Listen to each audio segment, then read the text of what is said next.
Another huge show today. We'll review Additional Attack 2-5, where we saw a number of title defenses, and also Mahiro Kiryu's Homecoming show. We'll preview the upcoming Autumn Victory and Ryogoku show, where we'll see the finals of the Next Gen tournament. We also have some match announcements to talk about, some excursions to talk about, and an early happy birthday to Yuki Aino. All that and more coming up on the Tokyo Joshi Pod. Stay tuned.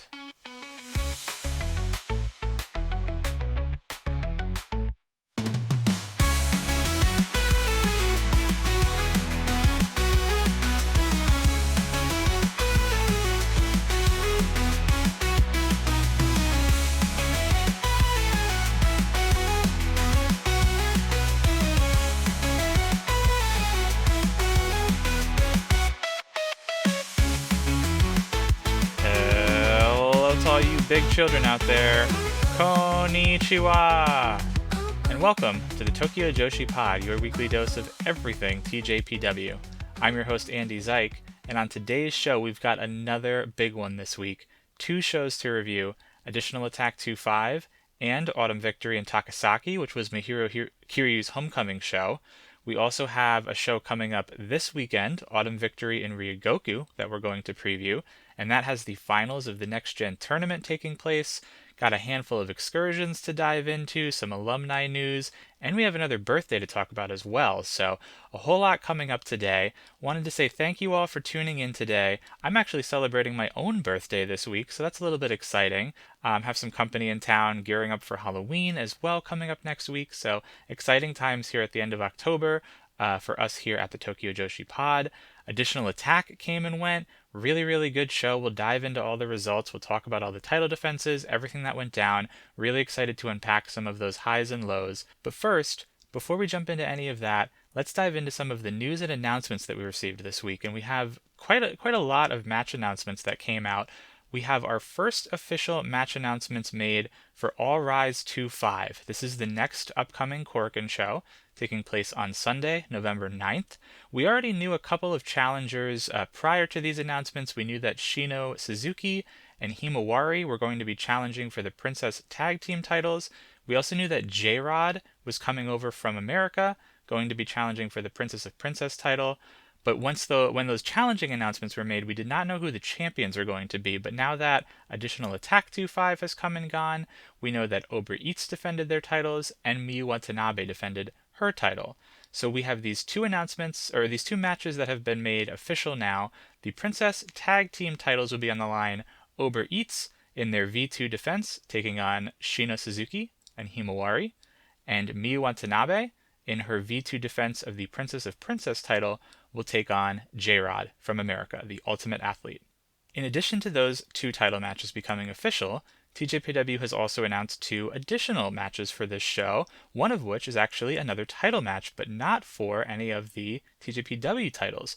We're going to see an MLW featherweight title defense on this Korakuen show. This is the second time that this MLW featherweight title will be defended here in Japan, where we have the champion, Shoko Nakajima, in her fifth defense, and she will be taking on Viva Van, another competitor coming over from the States to Japan for this show here in November. This is actually Viva's third appearance in TJPW. It's been a minute since she's been around. I think the last time that she was in TJPW was when she fought Yuki Kamifuku for one of maybe her Vietnam title. I know Yuki had a moment where she held quite a variety of belts from Southeast Asia, and Viva Van was one of the challengers to come in and dethrone her. So I believe that was the last time we saw Viva Van, but really interesting title match there that's been announced for MLW. And then we also have a non-title match, but a tag team match that has been set.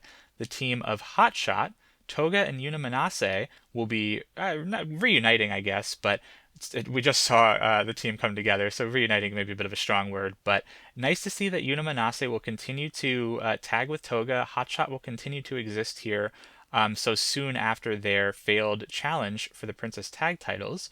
And in this match, Hotshot will be taking on the team of Yuki Arai and Hiroyo Matsumoto. So another comeback within TJPW here Hiroyo Matsumoto recently appeared for the first time in TJPW at Wrestle Princess 6, also teamed with Yuki Arai in that match. So exciting to see two recently formed tag teams coming together here in quite a big battle. It'll be interesting to see Yuna Manase taking on Hiroyo Matsumoto.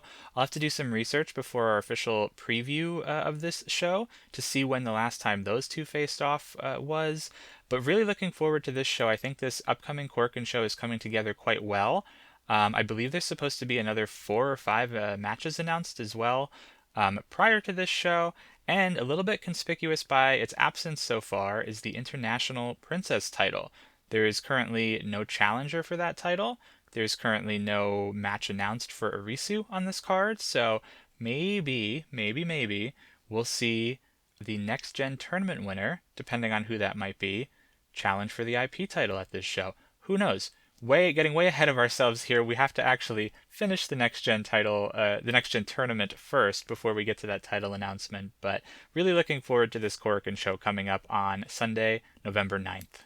In other news, we have Hyper Misao, who will be making an appearance on a talk show called Talking Tenma Matsunaga, taking place on Saturday, November 15th. This will be at the venue called the Rock Cafe Loft in Shinjuku.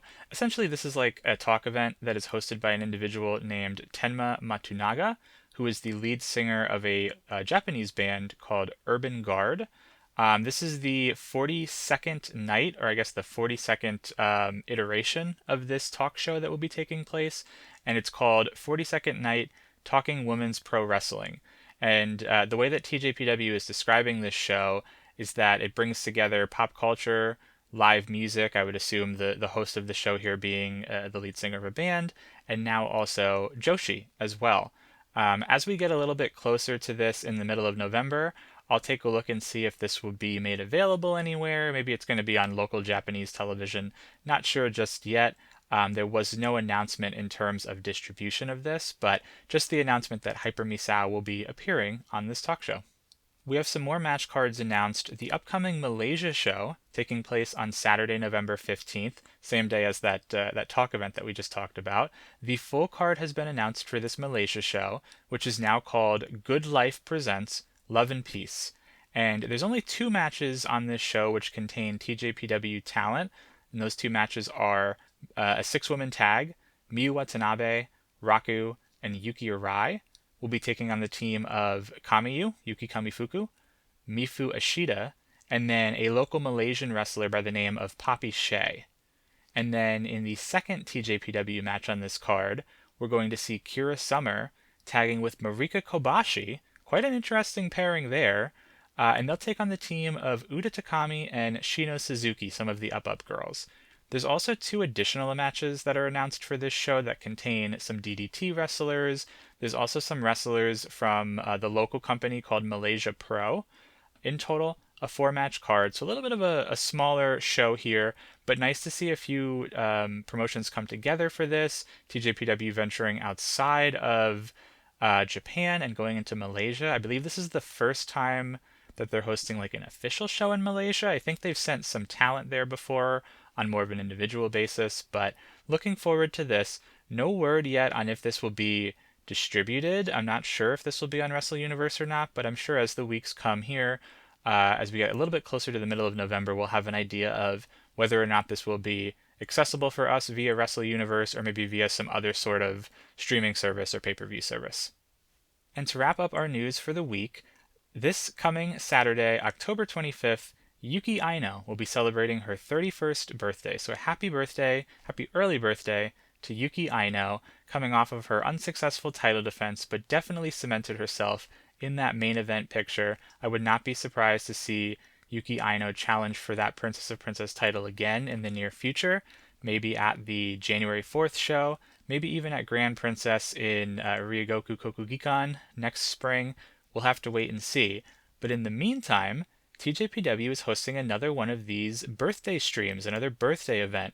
This one is actually going to be a joint birthday event for Yuki Aino and then Suzume. Suzume's birthday isn't until the end of November, but what they're doing here, this event will take place on Tuesday, November 11th, and basically they're splitting the difference between these 2 birthdays on the calendar. The event is called Yuki and Suzume's Middle Happy Birthday. Very literal title for the event here. In addition to, of course, Yuki Aino and Suzume, there's a few other talent that will be participating or will be present for this event. Haru Kazushiro, Ren Kanatsu, and also Mahiro Kiryu. And interestingly enough, in the press release, alongside Mahiro's name, TJPW is referring to her as the MC, referee, and like special friend. It doesn't say anything about matches, but it's curious that they would announce that Mahiro would be a referee. It's curious that Mahiro would be a referee, period. I'm not sure. Maybe she'll still have the, fingers crossed, she'll still have the Ironman Heavymetalweight title by this point. So maybe there'll be some shenanigans that take place. We'll have to see. We'll have to keep our eyes peeled on this event, whether it's going to be just a straight talk event or whether there will be some wrestling as well. But interesting to note, similar to that Rika Tatsumi birthday event from late September, this is also going to be streamed live on that service called Twitcasting, and you can purchase a ticket to watch this event for only $8, roughly $8 US. So very cheap event. I'm not sure how long this will be. Again, not sure if it's just a talk event, if it's going to contain wrestling, who knows, but for $8, you really can't go wrong with that. There's also an option where you can purchase a ticket for $10, which they're calling like a special birthday ticket. And basically that extra couple of dollars will go towards both Yuki Aino and Suzume as like a little bit of a birthday gift, a little bit of a kind of a pay it back type of a deal. They did a similar thing for Rika Tatsumi for her birthday event as well. The one other note I want to make about this is that unfortunately, Miyu Watanabe's birthday came and went in between the Rika Tatsumi event and now this event here for Yuki Aino and Suzume. They're planning this event for Suzume like well in advance of her birthday. I'm not sure why Miyu didn't get a birthday event. Maybe it has to do with her being a part of the Up Up Girls. Sometimes the Up Up Girls tend to do like their own live streams, their own events. They kind of operate slightly independently from TJPW as a whole, so maybe that has something to do with it. Maybe I'm just reading too much into it. But that being said, Miyu did get a match on her birthday, so we'll talk about that a little bit as we get into our event reviews. And that's actually a perfect segue to dive into our event reviews, since we do have two shows from this past weekend to review. The first one we'll start with is Additional Attack 2-5, which took place on Saturday, October 18th from Korakuen Hall in Tokyo. This was streamed live on Wrestle Universe. The event was about 3 hours long, so not quite as long as some of their major arena shows, but still lengthier than a lot of their typical weekly house shows. So quite a lot of wrestling on this show. Overall, top to bottom, this was actually quite the show too, so we'll dive into all of that in a moment. But the last time TJPW was in Korakuen Hall was just back in August for the Tokyo Princess Cup Finals, where they drew 742 people. And you know what? I skipped over the attendance for Additional Attack. The Additional Attack attendance was 719.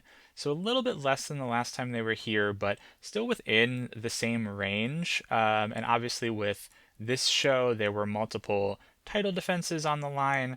With that Tokyo Princess Cup show, it was headlined by the Tokyo Princess Cup Finals match between Miyu Watanabe and Arisu Endo. So interesting to see like a slight decrease in attendance from that show, given we had title defenses, but who knows, still quite a strong crowd, over 700 folks for this show, so pretty good crowd. They actually livened up really well as the show went on. The crowd got really into a lot of the title defenses, so that was really nice to see the crowd be so vocal. There were only two wrestlers absent from this show, Rika Tatsumi and Himawari. Both were wrestling over in China, which we'll talk a little bit about during our excursion portion of the show. But we did also receive English commentary for this from Mr. Haku. No Bali and Aki for this show, so maybe you enjoy his absence, maybe you don't, maybe you prefer the combo of Haku and Aki together. But Mr. Haku did end up getting a partner a little bit later on in the evening. Kira Summer joined him on commentary. The show opened up with Rise Shirai giving her remarks and her house rules. There were no announcements made at the beginning of the show. However, there was a mid-show announcement that Rise made. And we'll talk about that right now. Coming up on Sunday, December 7th, we're actually getting an extra Korakuen Hall show. And this will be a collaboration between TJPW and an idol group called Ocha Norma. And the show will be called Ocha Pro Korakuen. So again, a very literal name. I'm not too brushed up on my understanding of idol groups in Japan.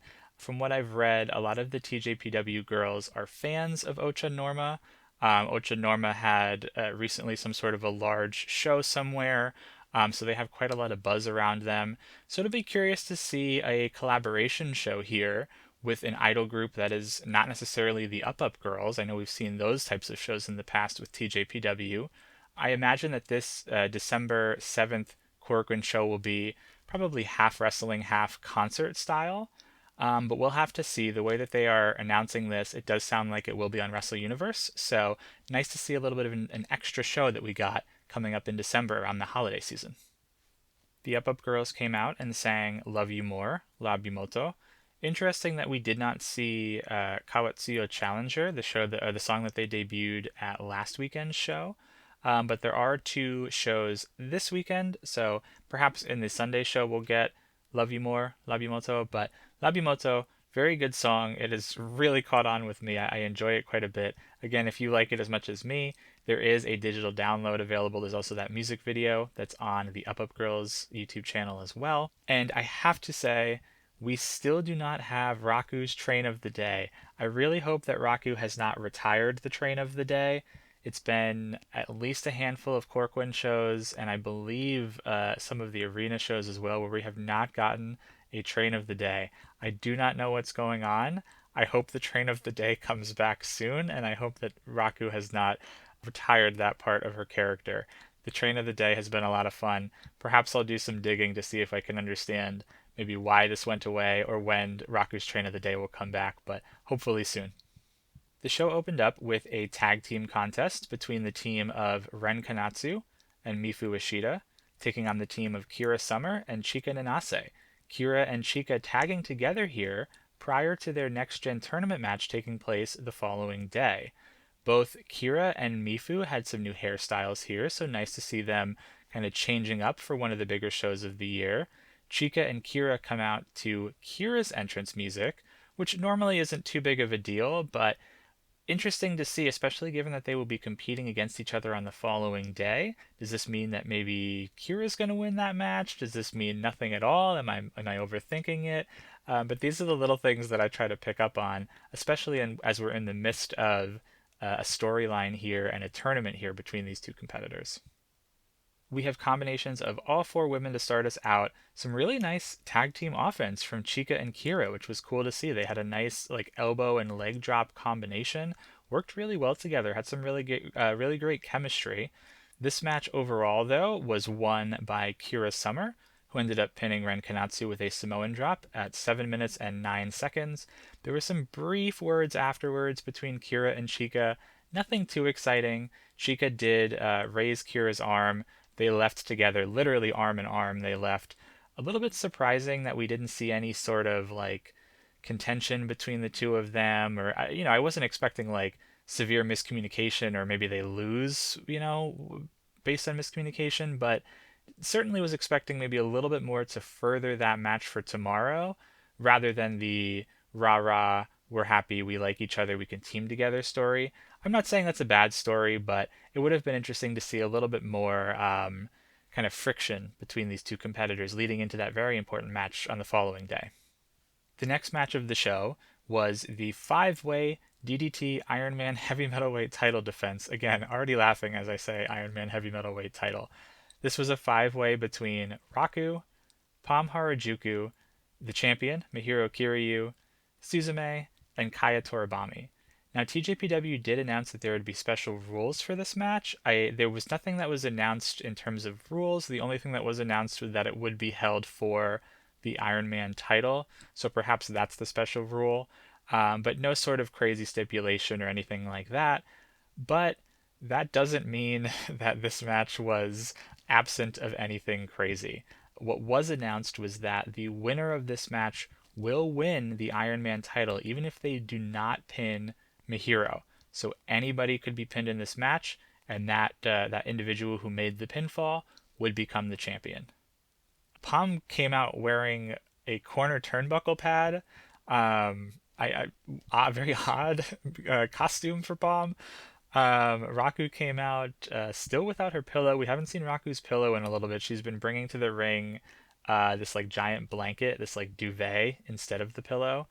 At the beginning of this match, Palm just pretended to be a turnbuckle, which I guess makes sense. That's the strategy. If you come out wearing a turnbuckle, you might as well try to be a turnbuckle. It was very evidently obvious that it was not the turnbuckle on the corner. There was a lot of suspension of disbelief in this match, of course, but if you are able to suspend your disbelief enough, quite a little funny bit from Palm. The remaining four competitors ended up doing a four-way test of strength, which went to Mahiro. Mahiro actually overpowered all four of them, which was really cool to see. Palm is able to sneak her way in after hiding as the turnbuckle in the corner, give them all shin kicks. That leads to our lot of Palm shenanigans moment of the match. Some really actually creative stuff. At one point, she pretended to be a fifth turnbuckle corner, and Mahiro was like, "What the heck? Why are there five turnbuckles?" So that was kind of funny. She also hid with Raku, and for moments of the match, Raku was calling her Kono-chan, which Kona is corner in Japan, so that was also kind of funny. And then there was a moment where someone tried to pin Palm as well, but because she was wearing the turnbuckle pad on her back, her shoulders didn't touch the mat, so the referee refused to count the pinfall. So some funny shenanigans from Palm, a lot of creativity from Palm as well. Very silly, but also a little bit different from Palm's level of silliness. We do get an apology spot from Mahiro where she apologizes in advance for leaving the match with the belt, so some cockiness from Mahiro as well. We also saw some pretty nice moves from Raku in this match. We got a double backslide pin from her, a four-way Russian leg sweep, so some quite the strength and quite the maneuvers from Raku, who tends to be a little bit more comedy based a lot of the time. Nice to see her show what she can do wrestling wise. Ultimately, this comes down to Palm and Mahiro. Palm tries to hit Mahiro with the turnbuckle pad that she had on her back. She removed it, tried to take a swing at her. She hits her, but ends up missing the Palm to Justice leg drop, which allows Mahiro to pin Palm with the apology pinfall at 7 minutes and 54 seconds. Kind of surprised here. I did think that there would be that the title would change hands, and that maybe later in the evening somehow, either on the show or via like a Twitter video, Mahiro would win the belt back before her Gunma homecoming show the next day. But pretty run of the mill here. I expected a little bit more silliness than we got, but overall a pretty fun match, a pretty solid match. Mahiro came out unscathed. And when the match was over, of course, everybody chased her into the back. But a successful title defense for Mahiro without a lot of shenanigans related to her belt or losing the belt. After the Ironman title match, things took a little bit more of a serious turn. We went into our first of three level up trial matches. And remember, these are a series of three matches where we have a veteran taking on one of the, not necessarily a rookie, but one of the younger competitors of TJPW. And we started off with the singles match between Miyu Yamashita and Shino Suzuki. This was about the time when Kira jumped in on commentary to support Mr. Haku. This match started off with intense fire from Shino Suzuki. She jumped Miyu right at the start. She went right into her turnbuckle tour guide spot, and she was literally screaming louder than I've ever heard Shino screaming. She was really, really fired up to take on Miyu Yamashita. In her turnbuckle tour guide spot, she ended up showing Miyu the direction of Shino's victory. We got a lot of cockiness on this show from some of the younger competitors, but a very funny moment there from Shino. Miyu eventually is just over all of the shenanigans. She is over this younger competitor trying to take it to her, and she just absolutely smokes her in the corner with a kick and just proceeds to abuse Shino throughout the rest of this match. There were a few moments, maybe two or three moments, where Shino was trying to fight back, had a couple of like hope spots, if you call that, but Mio really was just able to level her every single time. The match ended up finishing where Shino had a sleeper hold on Miyu. Miyu was able to kind of wiggle out of it and then hit this really devastating looking skull kick to Shino Suzuki. I'm sure a gif of that is making the rounds on Twitter and online. But she's able to beat Shino with the skull kick at 5 minutes and 19 seconds. And after the match, they do shake hands. Shino was very upset with losing this match, But Miyu did look very impressed with the fire that Shino had throughout this contest. So a loss for Shino, but definitely showed what she can do here against the leader of the TJPW locker room. In the second level up trial match, we saw Shoko Nakajima taking on Uda Takami. And Mr. Haku was excellent to note that this is two of our smallest competitors in TJPW taking on each other here in the ring. Mr. Haku also said that Rise Shirai like fell down the stairs on her way to announce this match, which like she looked to be okay. I don't know why he outed her like that. That was pretty savage from Mr. Haku. But hopefully Rise is okay. Apparently she fell down the stairs before getting into the ring to announce this match, but neither here nor there. The match itself started out with a lot of mat work. It was not very fast paced, which is different to what I thought we might see between Shoko and Uda being some of the smaller, quicker wrestlers. I thought this would be a very fast-paced contest, but a little bit more slower paced, a little bit more mat work, very one-sided to start us out. Shoko at one point was like literally wrestling with her arm, with one arm. She had one arm behind her back, and she was just wrestling with one arm, really for no reason. She was just toying with Uda because she could, because she was the senpai here. I almost got the sense that Shoko was like playing with her food. That was the vibe here that we saw. There were a few moments where Uda tried to speed up the pace of the match at times, but almost every single time Shoko was right there to slow it back down again. Always seemed in control, even when Uda had some offensive attacks. Shoko really never seemed to waver at all. Shoko ends up getting the pin here with a leg roll up at 9 minutes and 38 seconds. Backstage, Uda said that the loss has her feeling actually refreshed, even though she lost the match, and she's now even more ready to go ahead and win the next gen tournament. So the younger generation 0-2, heading into the final level up trial match between Haru Kazushiro and Mizuki. Mizuki came out actually wearing all black gear, and she had her hair, I don't know if she dyes it black or if black is her natural hair color, but she came out with black hair and black gear. Really interesting look from Mizuki, someone who's normally very white in color, wears a lot of not necessarily shiny, but like bright colors and white colors. Someone who is a little bit more lighter than this like emo goth looking Mizuki that we got here. Interesting. I don't know if she'll continue to bust out that black gear from time to time. This was probably the most evenly matched of the three level up matches. There was a spot where Haru hit a diving crossbody from the ring apron down to the floor, and Mizuki like really hit her head hard on the floor of Cork and Hall. A lot of the wrestlers were coming to check on her. She was really gripping the back of her head. Hopefully, she was just selling really well, but really nasty bump. Mizuki did end up wrestling on the show on Sunday, so I suppose she was fine and she was selling, but looked really gnarly. Throughout this match, there were some chants for Haru as well from the crowd, a few fire up spots from Haru, but Mizuki was always there with a reversal in store, ready to put Haru down. Mizuki ends up winning this match with a cutie special at 8 minutes and 47 seconds. I have to admit, I'm a little bit surprised that none of the younger gen mates ended up winning one of these matches. I did think that maybe one of the competitors would squeak out a victory. Uda Takami, maybe. Again, no pun intended, Uda squeak.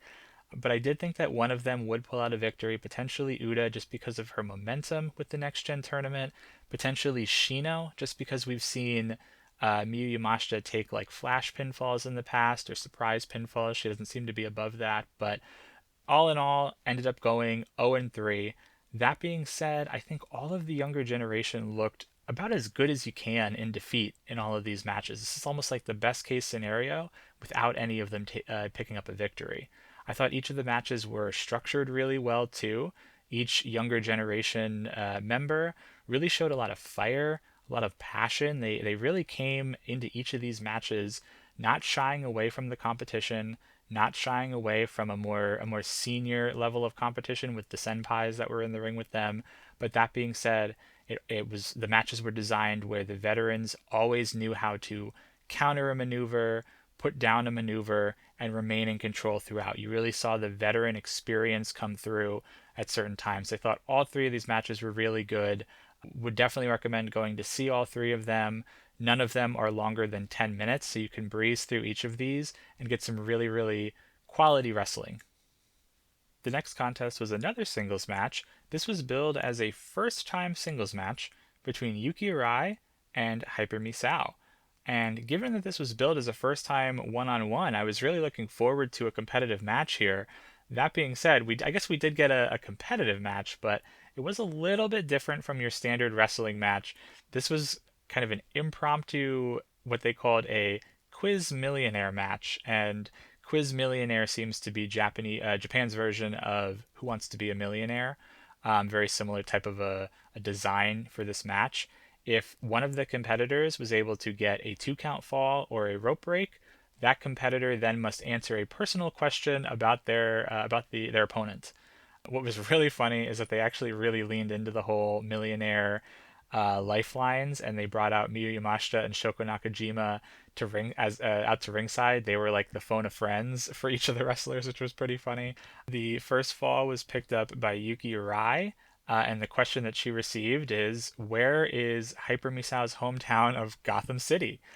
And she ended up getting it wrong. Misao got the second fall, and her question was, how early does Yuki Arai wake up before leaving her house on match days? She ended up getting this wrong. The correct answer, for those of you that are really interested, was 120 minutes. So Yuki Arai leaving her house 2 hours before match day, or waking up 2 hours before she has to leave her house on match day. A little bit of useless trivia information that we received in this match.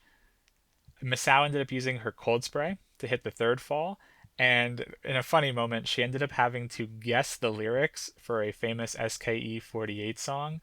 Of course, Misao had no clue. She was outed as a fake fan. She got the question wrong.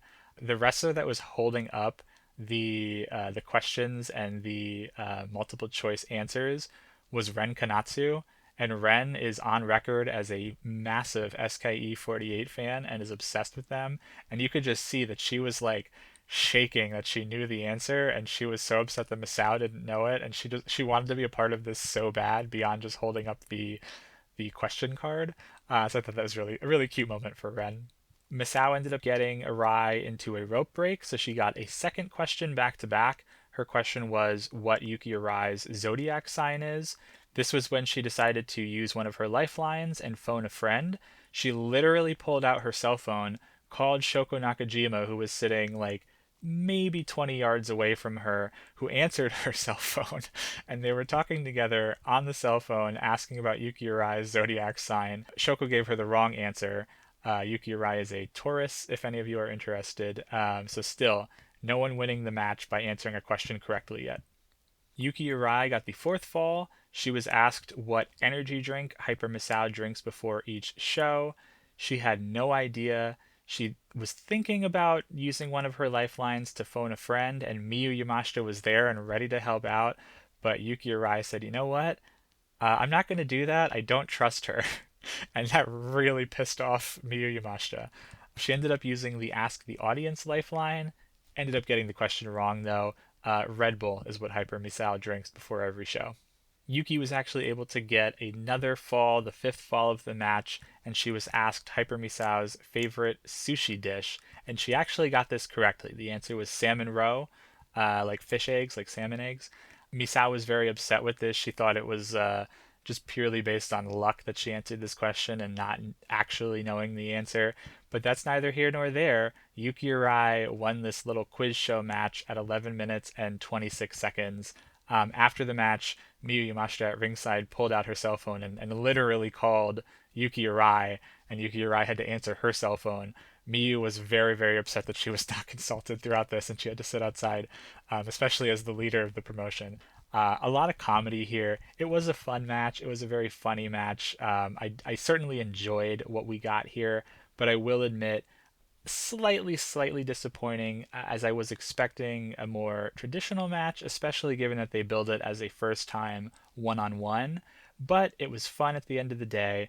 It was a little bit of a palate cleanser before we got into our 3 championship matches, and of course, it leaves the door open for a future singles match between the two, where we actually see a little bit more wrestling, a little less quiz show. The show then rounds out with 3 title matches, all titles on the line, starting off with the International Princess Championship, the champion, Arisu Endo, taking on the challenger Big Al in her first title defense in the Battle of the Alices. If we remember, Alice Crowley won the preview tag match. She didn't pin Arisu, she pinned Haru in that match, but Big Al did have the advantage coming into this championship match. Alice Crowley refused to shake hands at the beginning of the match, swatting away Arisu's hand. Arisu ran right up to her and in English claimed that she is big. She had a lot of fire ready to go in this match. They had a test of strength spot, and Arisu actually climbed up the turnbuckle to prove that she was big and strong, or bigger and stronger than Alice, which was kind of a cute spot. This did come into play though throughout the match because Arisu just could not lift up Alice Crowley. Alice would use her size to get the initial advantage, really just go on the attack against Arisu. There's a lot of outside the ring attacks as well. We had a really gnarly looking buckle bomb spot where Arisu almost hit her head on the metal part of the turnbuckle. It was executed quite high up in the corner. With all of that damage being done, Arisu just could not lift Alice up for the Juno Okite. Alice did hit her finisher for a really, really close 2 count. I did not expect Alice Crowley to really have any chance to win this championship, but credit to Arisu Endo for making that kick out very, very believable in a very, very close fall. They do trade some submissions back and forth, some strikes back and forth. Arisu kicks out of a really, really hard lariat. The crowd ended up chanting Arisu, and Mr. Haku tried to play it off like they were chanting for both individuals. I think they were likely chanting for Arisu Endo, but a little bit of a funny moment where the crowd kind of chanting for both of them by just chanting Arisu. We wrap up with 2 really sharp side kicks from Arisu, who then is able to get Alice up for the Junu Okite and gets the win at 11 minutes and 49 seconds. Afterwards, there's some really slight brief moments of tension, but they end up shaking hands, hugging, really respecting each other throughout the contest. Alice raises Arisu's hand. Look, I think this was about as good as you can expect from this. A foreigner coming into a very unfamiliar roster, unfamiliar with the style. This was Alice Crowley's first time in Japan. I think that she really held her own. And let's not forget, the reason that foreigners go on tours to Japan is so that they can get better and that they can improve, that they can learn different styles of wrestling. So I was not expecting, I don't think anybody should have been expecting like a 5-star classic here. There was definitely going to be some moments that were a little bit rough around the edges given the differing styles and given how green Alice Crowley is. But that being said, they played their lane very, very well on this show. They were the third to last match, and I do think this was about as good as you can get. I do think that Alice Crowley looked pretty good. I think she adapted pretty well. We had one more Alice Crowley match taking place on the next show, but a very short tour for Alice wraps up with not a successful challenge, but what I would consider a very solid quality match. Backstage, Arisu actually asked Alice Crowley to tag with her on tomorrow's show in Gunma, and Alice confirmed that in her backstage comments that they will be teaming together. So there was an emergency decision made. There was a very minor adjustment to the match card, which we'll talk about when we get to the next show. But the Battle of the Alices turned into the Tag Team of the Alices. Alice Crowley also said that she was really happy for her trip to Japan. She hopes to be able to revisit sometime in the very near future. In our semifinal, the Princess Tag titles on the line, the team of Uber Eats taking on the team of Hotshot in Uber Eats' first title defense. If we remember, Hotshot won the preview match, and in this match, Toga actually pinned Wakana to get that victory, so quite the upper hand for Hotshot coming into this. Really fun to see Yuna Manase come out. Yuna's one of those people who just has some really fun entrance music. I know we spoke about fun entrance music when we were talking about Wrestle Princess 6. Yuna's definitely in that category. She's got some audience interaction in that music as well. And then something that I forgot until I heard it happen here live was that Uber Eats said that they were going to have new team music coming out today. And sure enough, they did. This was really like a techno club style beat. So something that was a little bit more fast-paced, a little bit more fun, very different than each of their individual entrance themes. I wonder if we'll see this released somewhere, but it was very interesting, very upbeat, very hyper is not the word, but energetic type of a track. We started off this match, and I have to quote Mr. Haku because I think he summed it up really, really well. He called this match a twisted spaghetti of interpersonal relationships. And that, that hits the nail right on the head. I know we spoke quite a bit about the press conference for this match, the preview matches, a lot of emotion heading into this. We did get clean handshakes to start us off. Kamiyu and Toga began the match. We had chants for both of them, dueling chants. Wakana and Yunamanase came in. We did get some double teaming from Hotshot onto Wakana. We eventually saw all pairing combinations to start off here. Neither team really getting the upper hand in the early going, though. We then saw a very extended sequence from Yunamanase and Yuki Kamifuku, something that I think a lot of us were waiting for. And this was a really good sequence. Kamiyu showed a lot of fire against her former tag team partner. At one point, she yelled at her to bring it on, hit this really nasty looking brainbuster on Yuna. We got some double teaming from both teams. Again, more dueling chants, this time for Toga and Wakana. We get this really crazy spot towards the end of the match where Wakana is able to muscle out of a rock bottom, and then she slaps on the banana pillow. Yuna Manase comes into the ring to break that up, but she's taken out with a famouser from Kamiyu. But then Kamiyu is taken out with a rock bottom from Toga. So really cool string of finishing moves, how they kind of built upon each other's finishing move in that sequence. We end up getting a final back and forth between Wakana and Toga, which leads to Wakana pinning Toga with the Sushi Tornado at 14 minutes and 51 seconds. At the end of the match, they all end up hugging, they all make up, but Uber Eats can't celebrate for too long because they do have V2 coming up at that 11-9 All Rise show against Himawari and Shino Suzuki, so that's going to be here before we know it. But overall, very solid win for Wakana, especially after she lost the preview match and took the pin there, and especially after she did not pick up the victory when Uber Eats won the tag team titles. That was Kamiyu who was able to pin, I want to say it was Shoko Nakajima, I'm forgetting now already, but a nice solid win for Wakana Uehara. Backstage, Uber Eats started off their comments by saying that the delivery has been completed, which I thought was very funny, very on brand in character. Wakana considered this V1 defense as her repayment road to Yuki Kamifuku. She felt that she owed a lot to Yuki after losing the preview match, after not being the victor in that initial match where they won the tag team titles, and also relying on her quite a bit when she broke her teeth. She just felt that she owed something back to Kamiyu, and she considered this her repayment, picking up this title defense. Kamiyu was already looking forward to their next challengers, but actually looking beyond their next challengers. She did not think that Shino Suzuki and Himawari are anywhere on the level of Uber Eats, and she is now referring to that team as Team Plain Long Hairs. I don't know if that will stick. I don't know if the team of Shino and Himawari will adopt that nickname, but Plain Long Hairs will be the upcoming challengers for the Uber Eats titles. In Hotshot's backstage comments, they did vow to keep teaming together for a little bit. They even teased potentially teaming together in Ganbare Pro. We did end up seeing that announcement where Hotshot will be coming back together for the November Corkwin show, so not too long. We don't have too long to wait before we see Hotshot once again together.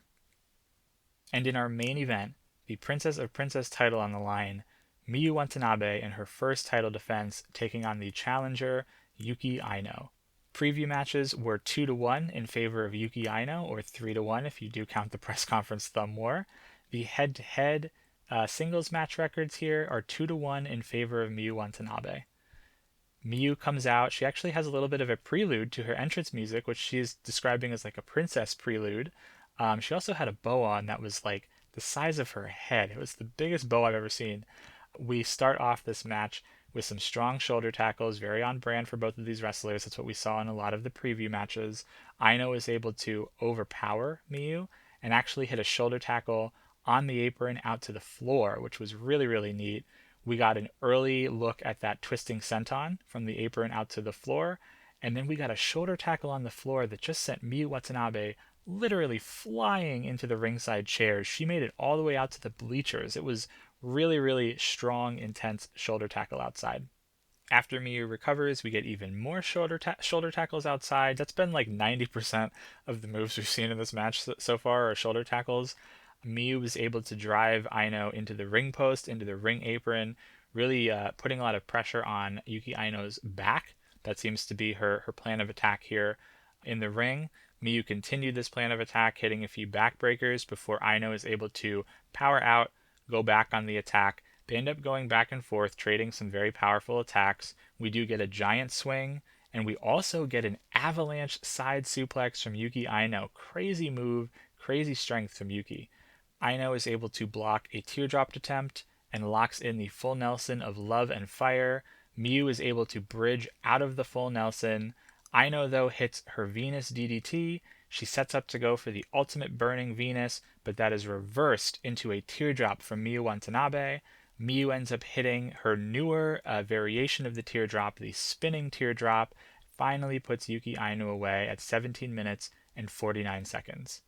After the match, Yuki Aino, visibly frustrated, but they do share a hug. Miyu vowed to continue defending her title. She ended up closing out the show for us. She does have V2 coming up at All Rise in November against J-Rod. Truly, what a match. This is the match of the show. If you really only have time for one match, I would highly recommend you go seek out this main event. Of course, I do think that you should see the level up matches, the other title matches as well, but if you truly only have time for one, go ahead and look at this match. I really didn't think that the belt would change hands given how recently Miyu won the title, but they built up so well during the preview matches. Those preview matches were layered as they went on. They showed incredible strength and power between the two of them.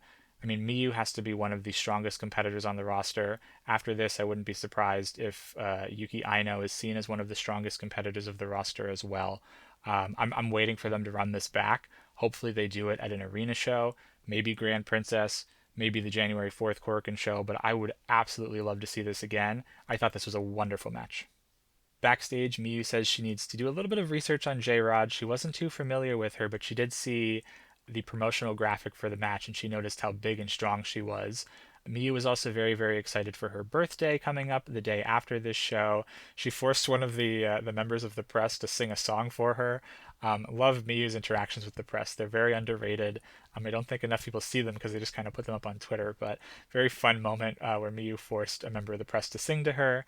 Aino gave some comments as well. She was frustrated with her loss, but she felt that she really proved herself more. She proved she belonged in that main event picture after this match, and I have to agree. I think it was a wonderful showing from Yuki Aino. I think top to bottom, this Korakuen show was very good, especially considering how quickly after Wrestle Princess 6 this came together, considering that none of the main titles were really considered to change hands. I know there's no like betting odds for any of these types of shows, but I would think that any betting odds would have been heavily in favor of the champions. We did get some comedy on this show. We got some quality wrestling. We got some fire from younger generation members. Really solid show. 2 thumbs up from me. Highly recommend. And again, if you really truly only have time for one match, check out that main event. The roster didn't have long to rest though, because on the following day, Sunday, October 19th, there was another show, TJPW Autumn Victory in Takasaki. This took place at the G Messe Gunma Main Hall, which is the convention center within Gunma, or within Takasaki. This was video on demand though, so it was not able to be live streamed, but we did get it put up on Wrestle Universe just the other day, just on Wednesday. What TJPW did actually though was pretty interesting. They did live stream the main event using the WrestleCast or the Universe Cast feature on Wrestle Universe, which I think is mostly just for like wrestlers to go live and interact with fans, just more of like a Q&A or a talk type of a thing. They did decide to stream the main event using that feature. It was only live. There's no post-recording of that. Obviously, there's the event that's been put up on Wrestle Universe, but interesting that they tried to make at least the main event available. I don't know what the quality looked like. I wasn't able to check this out myself, but this continues a pattern of TJPW trying to make the shows that aren't scheduled to live stream a little bit more accessible, either via YouTube live streams, or they tested out this Universe Cast function for the main event. I wonder if they'll continue to do this, to continue to try to kind of feed through these live streams when the actual event itself is not scheduled to be live streamed. We'll have to keep our eyes on that and see maybe what that's all about and what the strategy is there from TJPW. This show is about 2 hours long, so a very palatable house show level show. The attendance for this was 258. This is actually the first time that TJPW is at this G Messe Gunma main hall, this convention center, so no previous attendance figures to look at. Of course, Rika, Tatsumi, and Himawari continued to be absent as they were in China all weekend wrestling against each other. We'll still talk about that match here in a minute. We open up with Rise Shirai giving her opening remarks and the house rules. For the Up Up Girls song, we heard Labimoto again, Love You More. Really interesting that they debuted Kawatsuyo Challenger last weekend, had 2 shows this week, and just sang Labimoto.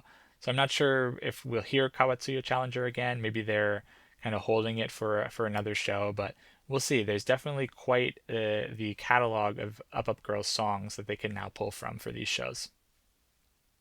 We start off with a singles match between Ren Kanatsu and Toga. Fairly simple match. Toga was in control for the majority of this one. Ren did have a nice headlock towards the end, but Toga was able to power out of that, win via a facelock submission at 7 minutes and 47 seconds. Toga picks up a win here, gets a win back after losing the Princess Tag Title Challenge just the day before. The second match is the Next Gen Tournament Losers Bracket match between Kira Summer and Chika Nanase. This is actually the second time these individuals are meeting in this tournament. Kira beat Chika in the opening round. This match started off with Kira trying to use her power to go on the attack of this match. Chika showed a lot of fire, though, in response. More fire from Chika than we typically see. Maybe she was inspired by some of those level up trial matches from the day before. Chika was able to roll up Kira for a 2 count. Kira awkwardly kicked out. I don't know if she intended to kick out there, if that was supposed to be the finish, but they did kind of stand there for just like a brief second before Chika hit this really stiff elbow strike to the jaw and then pinned Kira at 7 minutes and 18 seconds. It was a little bit of like a stilted end to the match. I don't know if perhaps they missed something or somebody accidentally rolled too far on something. Regardless, Chika does pick up the win here. I wouldn't say this is any better or worse than their initial match that they had in the tournament. I think that both of them were pretty solid.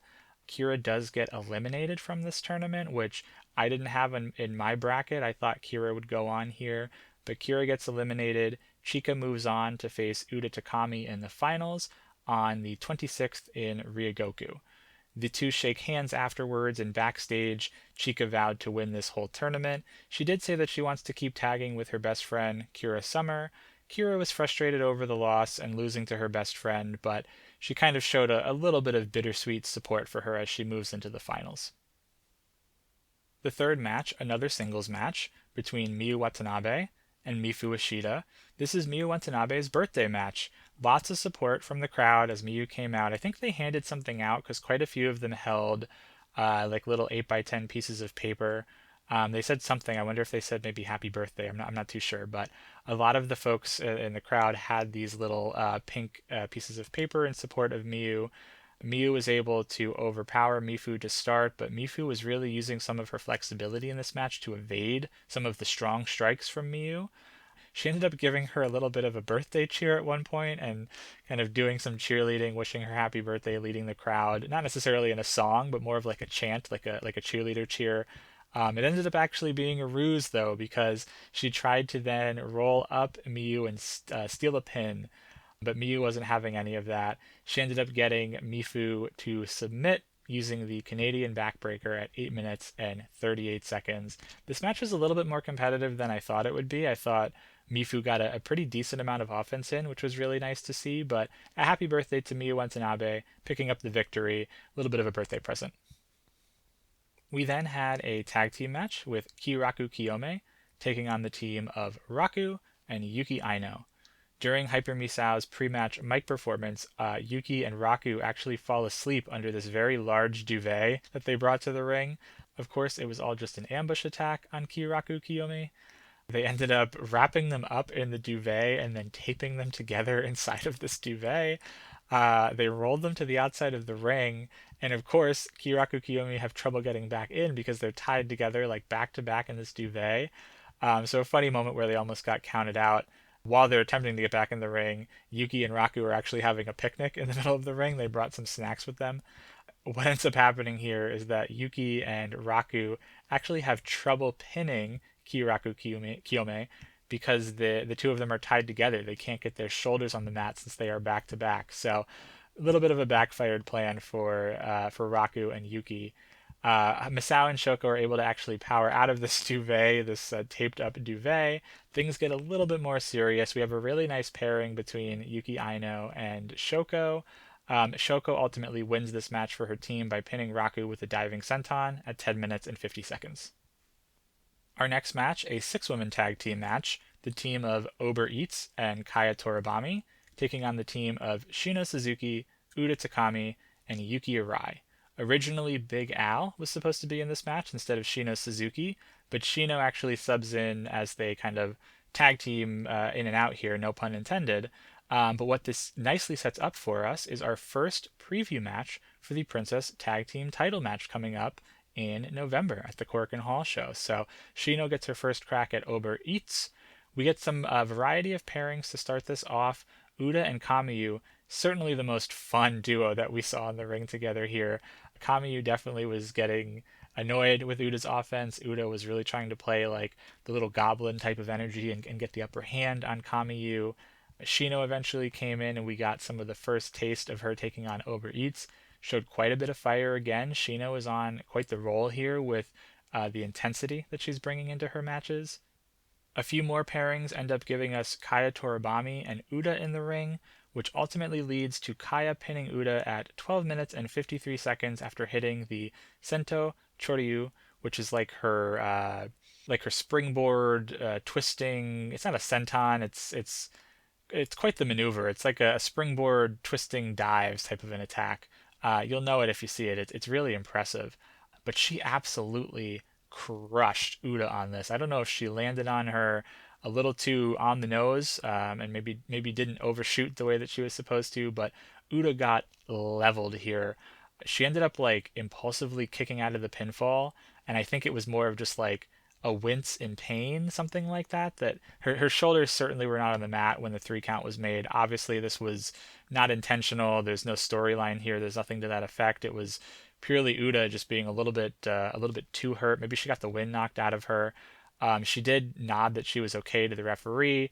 A number of seconds came in to check on her, and she nodded to all of them that she was okay. So hopefully she was just doing a really, really good job of selling. Hopefully maybe she just got the wind knocked out of her. There hasn't been any sort of announcements from TJPW, so maybe just a really, really rough spot, but she got absolutely decimated on this maneuver. After the match, Kamiyu tried to call Shino back up to the ring apron, only to poke her in the eyes and give her a little bit of a taste of what Ober Eats is all about. So, Ober Eats does end up picking up the first preview tag team victory, or the preview match victory for the Princess Tag Team titles. However, neither competitor pinned Shino. So, a soft 1-0 start for Ober Eats in the road to this title defense. In the semifinal for the evening, we saw the Alice Tag Team, Arisu and Big Al, Alice Crowley, taking on Haru Kazushiro and Mizuki. This is the match that originally was going to have Shino Suzuki in it, but Big Al subbed in after the Alices wanted to tag together prior to Big Al heading back to the States. By the way, Mizuki back in white gear for this match. This was a pretty solid tag team match. Arisu was isolated to start off, but had some nice few minutes with Mizuki in the ring. Big Al came in. Big Al actually had a really nice moment with Mizuki as well.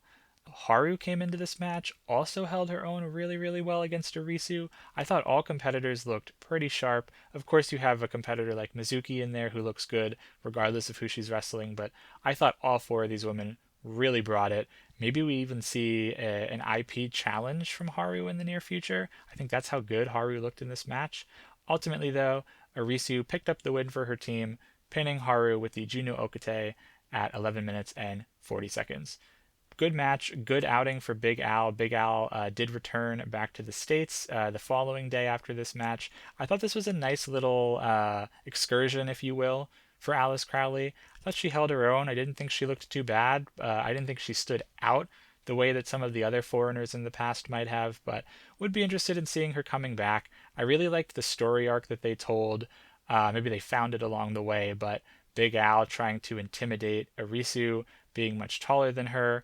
Arisu showing that fighting spirit in her strength and in her willpower. And then they ended up coming together towards the end of that title match, wanting to team together and leaving each other on a high note. I just thought this was very fun. Everything from the beginning, the very, very first announcement where it was the Battle of the Alices, I think they just leaned into that fun, that silliness, and then produced some pretty quality matches throughout the course of, I believe, a week or so that Alice was in Japan. So overall, I would consider this a successful excursion for Big Al in Japan. And in the main event, another tag team match, the team of Miyu Yamashita and Pam Harajuku, absolutely insane team, by the way. I don't know who paired those two up, taking on the team of Mahiro Kiryu and Suzume. This is Mahiro's homecoming match here in Gunma. She is still the DDT champion, the DDT Ironman Heavymetalweight Champion. So if she does get pinned in this match, the title is on the line, technically. But kudos to Mahiro. She had a really tough journey making it to Gunma, but she successfully made it back to her homecoming show, still as the Ironman Heavymetalweight title holder, so kudos to her. Miyu and Suzume start us out before we get Pam and Mahiro tagging in. Pam instructs the crowd to welcome Mahiro home. Mahiro is so excited with the overwhelming joy that she got from this welcome home that Pam almost rolls her up and gets the victory here. That leads us into the apology spot of the match where Mahiro apologizes for getting overcome with happiness. Another little fun apology spot from Mahiro. That leads to Miyu Yamashita tagging in. Mahiro, of course, wants nothing to do with that. Right away, she got super, super scared. Miyu really goes in the attack, abuses Mahiro for a few minutes. Mahiro's in the ring for most of this match for her team, which probably par for the course with these homecoming shows. You always want to feature the athlete that is making their triumphant return. We end up getting towards the end, Mahiro and Pam in a very prolonged stretch. Surprisingly solid, too. Pam, I think, looked pretty good. This is the second show this weekend where we've had primarily a comedy wrestler really come to wrestle. I'm not going to say she did any sort of mat classic work here, but from Pam, surprisingly high standards here, given what we normally see from Pam. So overall, this was a pretty good match. Mahiro ends up pinning Pam with the spinebuster at 13 minutes and 2 seconds to pick up the victory in her triumphant return. After the match, Mahiro addressed the crowd, said she was so happy to be home, and then backstage, Mahiro said that she wants to continue holding the Ironman title until next year's Gunma show. Quite the ways away, quite the lofty goal, but you know what? She was able to do it for 3-4 weeks, a month or so. Maybe she can do it for a year. We'll see. A couple of things to take away from this. I do hope that the Ironman title sticks around in TJPW for a while. Whether that's with Mahiro or with some other competitors, I think it's created a really fun storyline lower down the card. It's given some of these wrestlers a chance to shine with their comedic spots. It's given some of the comedy wrestlers a chance to get thrust into the spotlight a little more than they normally would. This has been wonderful for Mahiro. Mahiro's been able to, I don't want to say she's elevating the belt or anything like that, or vice versa, but she's definitely getting a lot more airtime, a lot more time with her matches. She's being featured in some of her matches a little bit more than just, say, a tag team partner or maybe buried in a 6-woman tag. So this is doing a lot of fun for TJPW. Not that they need any more fun; they can be pretty fun on their own. But my point here is I do hope that this belt sticks around. It adds a little bit of a different flavor to what we see week to week with TJPW. And then the other note I want to say is, for a homecoming show, honestly, I think this was a little bit kind of muted. Not to say that the crowd was muted. I thought that the crowd was vocal in their support of Mahiro. They did engage with her and Pam in the middle of the match when Pam asked them all to say welcome home. They did cheer for her after the match, but there were no streamers. I don't know if maybe that's a venue rule, perhaps. Maybe it has nothing to do with the crowd, but no streamers for Mahiro in her homecoming, which would have been nice to see. Arisu in her homecoming last month got an entire parade and also a prize at the end. So it was a little bit of a softer homecoming show, but really what's important here is that Mahiro seemed incredibly happy with what went down. I think that's the key takeaway. As long as Mahiro's happy, as long as she enjoyed her homecoming show and had a good time, that's truly what matters. Mahiro, though, not out of the woodwork yet. She actually had a pretty interesting start to her week this week, where she defended her DDT Ironman Heavy Middleweight title in a game of Mahjong. Apparently, it has been one of her dreams to defend this title in a game of Mahjong. I don't know how long she's had that dream, but basically what she did was she put out an open call, if you will, to have this Mahjong tournament. Only one person showed up because it was done at such short notice, and it was the person that taught her how to play Mahjong, some sort of a professional Mahjong player. I don't have his name in front of me, but given that it was only this one individual that showed up to face Mahiro, they had to have the referee for the title defense, Daisuke Kisi, step in and play. They also had to have a random Cyberfight staff member be the fourth person. Allegedly, this game of Mahjong lasted over 86 minutes. That's almost an hour and a half of Mahjong. I won't admit to know a lot about Mahjong. I don't believe that the matches are supposed to be 86 minutes. I think I mean, that's even long by like Monopoly standards. So I don't know what happened there. All that being said, Mahiro was able to successfully defend her Ironman title in a game of Mahjong. So Mahiro is still your DDT Ironman Heavymetalweight Champion. Crazy weekend from TJPW. So much wrestling, all different types of wrestling throughout those two shows. We got a little bit of everything. Really, really fun, loaded up weekend for TJPW. This coming weekend, only one show on the docket, TJPW Autumn Victory in Ryogoku. This is taking place on Sunday, October 26th from the Ryogoku KFC Hall in Tokyo. This will be live streamed on Wrestle Universe. It looks to be starting around 11:30 p.m. Eastern Time, 8:30 p.m. Pacific. So a little bit later than the shows we've had recently here, but still a decent enough time if you want to tune in and catch this live. Only one competitor will be absent, Shoko Nakajima. She's going to be wrestling in Mexico this weekend, and we'll briefly run down the card. It is very much a house show card.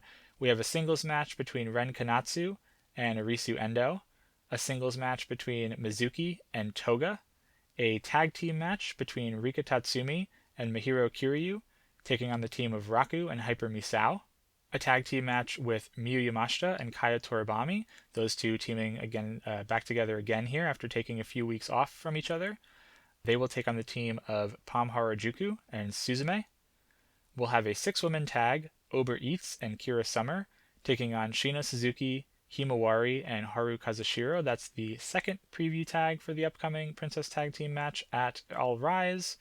Another tag team match, Miyu Watanabe and Yuki Aino, teaming together after their wonderful Korakuen Hall match, taking on the team of Mifu Ashita and Yuki Arai. And then we'll also have the finals of the Next Gen tournament, Uda Takami and Chika Nanase.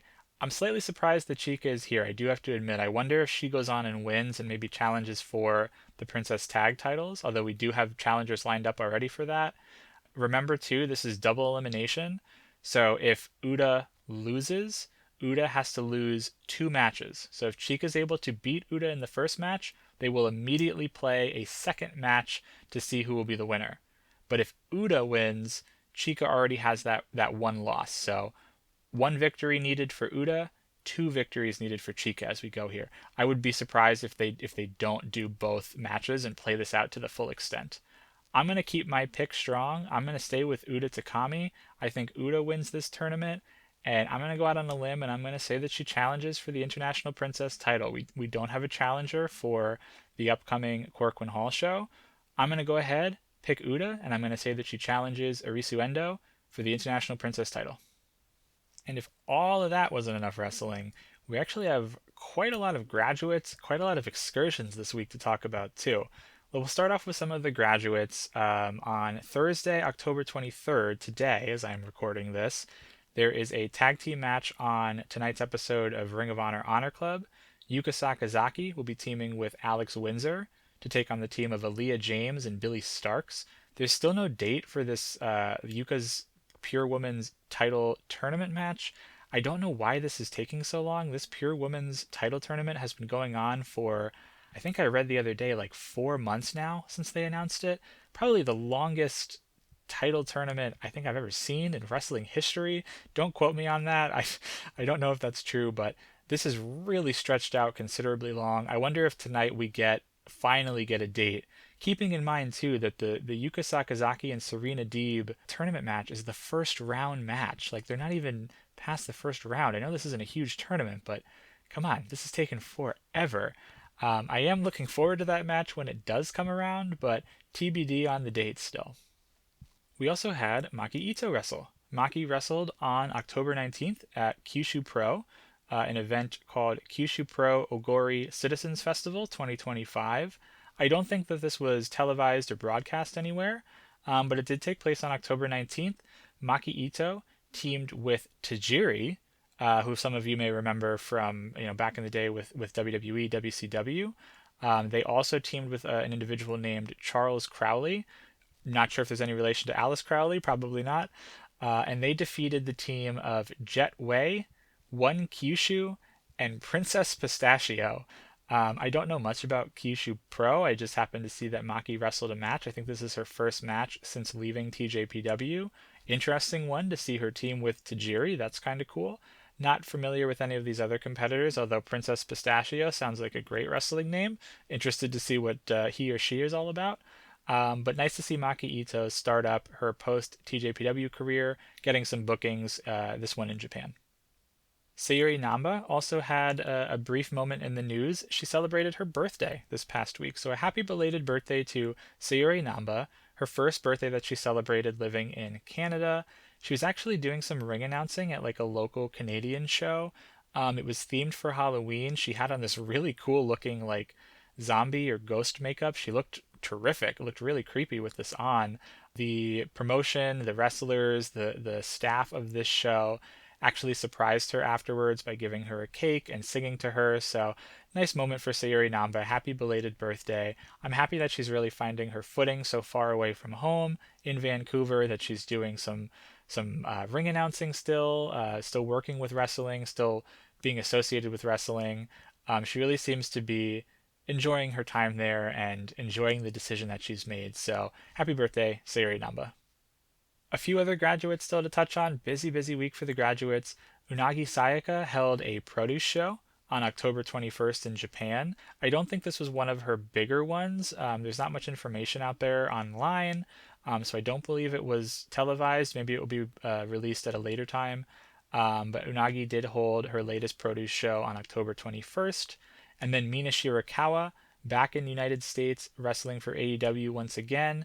She actually lost the title that she held, the Ring of Honor Interim Women's World TV title, the title that's the biggest mouthful to say. She lost that at October 18th's Wrestle Dream to Mercedes Moné. So Mercedes Moné picks up another in her belt collector storyline that she's going on. This one, the Ring of Honor Interim Women's World TV title. Don't know why I decided to say that a second time.